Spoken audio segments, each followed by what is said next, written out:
How you do, buckaroos? How the heck are you? So I'm doing some Canadian whiskey today. You haven't seen me drink a lot of Canadian. I'm mostly an Irish whiskey and bourbon guy.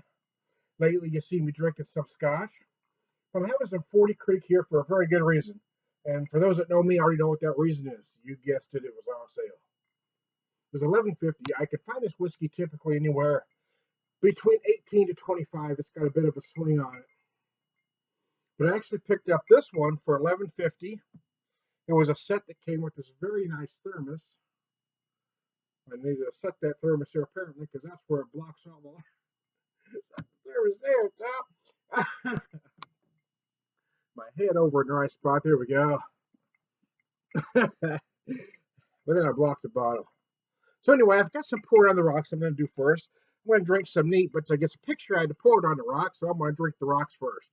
How about that? Very nice. A lot of vanilla and honey is the first thing I noticed on the nose, but I want to read just a little bit from their website.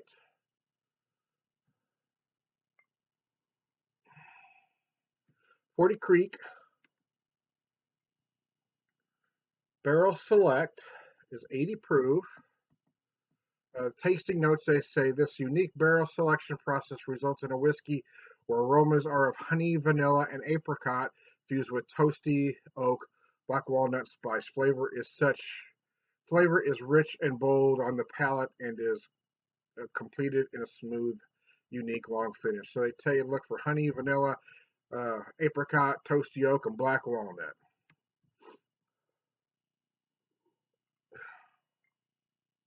You do get a lot of honey and vanilla. Certainly some toasty oak spice. And there is some black walnut. I think apricot. I'm personally not getting a whole lot of apricot, but that could just be me. Not at the moment, anyway. And I could have aromas muted because I've got it on the rocks because that will happen.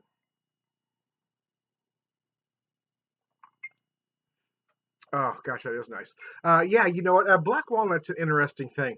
We have a lot of black walnuts around here in Southwest Missouri where I'm at, and a brewery, craft brewery, Piney River, does a black walnut wheat that's just gorgeous. But the thing is, a black walnut is a different animal than an English walnut. I had a friend here a few years ago from England, and he tried it and hated it. Now, to him, he was getting a lot of off flavors in the beer. To me, I was tasting the black walnut. And at the time, I was a little upset with him for being the way he was because it seemed like he was being intentionally nasty about the beer. But in retrospect, I just think he didn't understand the aromas and the flavors of a black walnut. I mean, he could have handled himself a little nicer, in my opinion. But he may not have been wrong because that was what he was tasting. You can only taste what you are familiar with. So if he didn't know what a black walnut tasted or smelled like, he wasn't going to get that flavors. And I think that's what threw him off.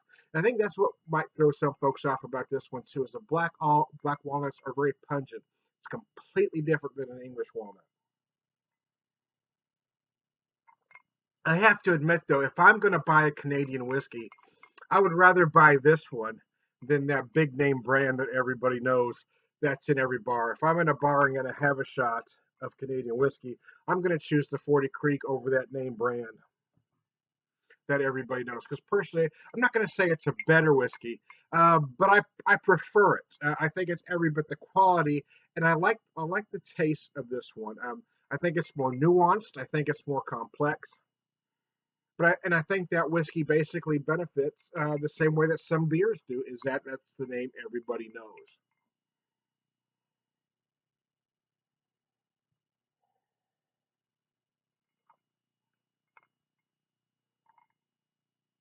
Now that I've kind of let this kind of settle a bit, I am feeling some of those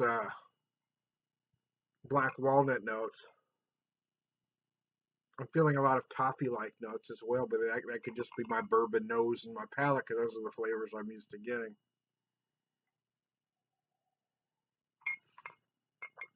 Oh, it's very nice. It's very enjoyable. It's very smooth, and it is very affordable. I mean, at 11.50, I mean, hell, even if I paid $18 for this, I mean, let's be honest, for under $20 a bottle of whiskey, it's a darn fine whiskey. And again, if you're used to buying that other one, and you know what Canadian whiskey I'm talking about, I shouldn't have to mention the name brand. If you're used to buying that one and you see this in your market for a buck or two cheaper, or even the same price, try it because I don't think you're going to be disappointed. I personally prefer it.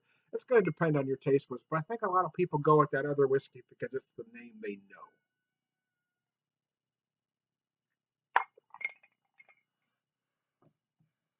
So now that we've knocked some back on the rocks, I want to have some neat using my Jameson glass. Now this glass holds an ounce and a half even. I don't have it quite filled to the top though, as you can see. I'm a little shy of it, and there's a line there for the ounce and a half. I'm a little shy of that line, so I know I'm over a shot, not quite a shot and a half.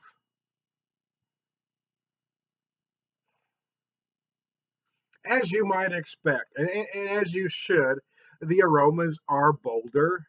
Neat, absolutely. I mean, it should be. And here's where I really feel.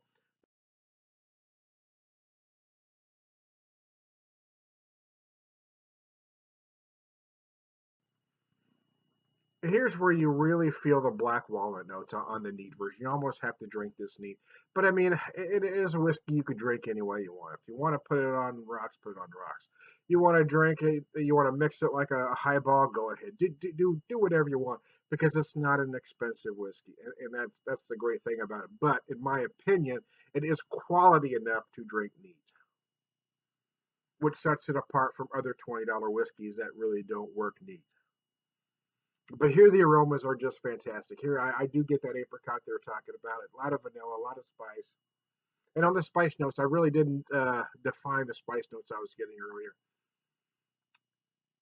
I've had a lot of, especially American whiskeys, some bourbons that certain American oaks, especially Missouri white oak, will give off a lot of cinnamon. Here I'm not getting that much, as much of that cinnamon, but it's kind of in the same vein. I'm getting sort of what feels like sort of a mix between allspice and cinnamon, if you want to know the truth.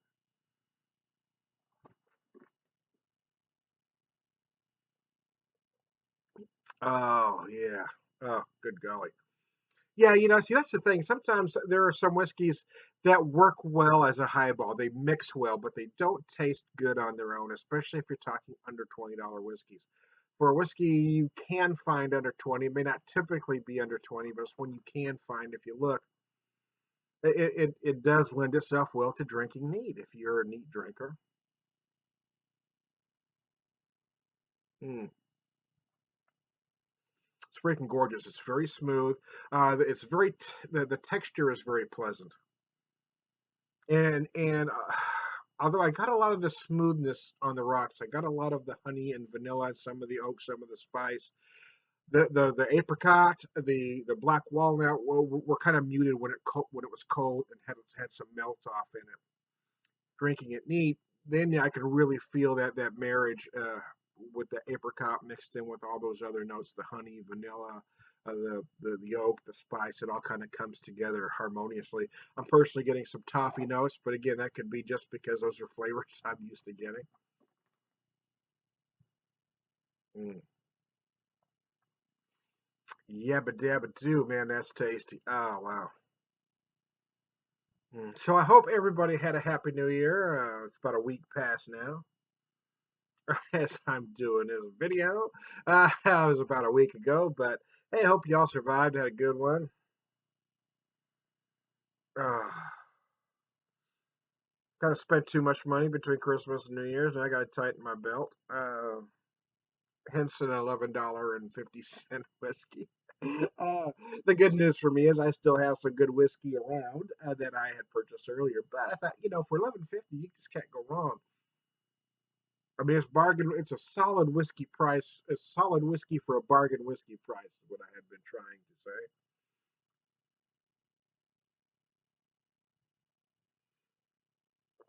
say. Actually, didn't buy beer one this weekend though.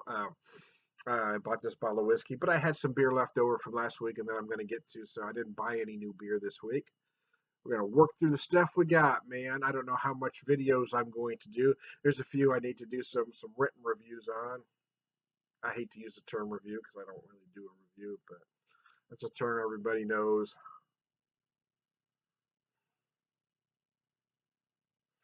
Yeah, I don't call my videos reviews because I'm not really doing a review of it. I'm just drinking it and enjoying it. I like to think of it as a pub conversation because we would have a conversation if you and I were together in a pub and we might talk a little bit about the tasting notes, but then we would drift on to other things. So that's kind of what I like to do for the most part. Mm. Yummy, yummy for my tummy. So, hey, I'm Tyler Beer Whisper. Seriously, though, I hope everybody had a good New Year. I want to thank all the folks, all my subscribers out there, or even just the folks that just watch me that don't subscribe. That subscribe if you can. I mean, listen, I'll be honest with you. I mean, I love the views. I love when people watch the videos. But the truth is, that's not why I do them. I do them for myself. I do them because it's kind of therapy. It lets me get thoughts out. It seems more sane than just sitting in the room and talking to myself, even though that's what I'm doing. Because I'm putting it on the video, because I'm putting it on here, and I'm throwing it out and out there. It doesn't seem as crazy as just sitting in my chair talking to myself. So keeps me feeling sane-ish.